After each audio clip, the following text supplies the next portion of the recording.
สนับสนุนโดยบริษัทไมเคิลคีลาวจำกัดผู้เดียวโทรประกัน123สี่เหลี่ยมโทรออกสงครามโลกครั้งที่2พี่น้องกำลังเกิดขึ้นมาอยู่บนตะปูนปัวตัวนี้สิเป็นจาดับพุ่นน่ะภาพเมื่อกี้นี่ถึงหน้าผากง่ายเงือบมื้อเฮ็ดมาใหม่อีกไปแล่นหน่วยรบมาบ่มีเลยเขาแล่นเอาเฮาบ่ฮั่นเนาะเพราะว่าแต่ผู้เฒ่าผู้หนึงสาวแก่แม่ไม้ครับไปร่วมรบเพิ่นนะช่วงนี้สงครามโลกกำลังมาแฮง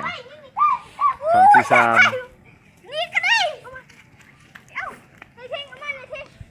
บุกแม่ผมจะสิหนีให้แล้วหั่นพี่ไปทางพี่แบ่งกันได้ติไผสิไปอยู่บ่อนเดียวก็ตายเบิดแล้วนี่นั่น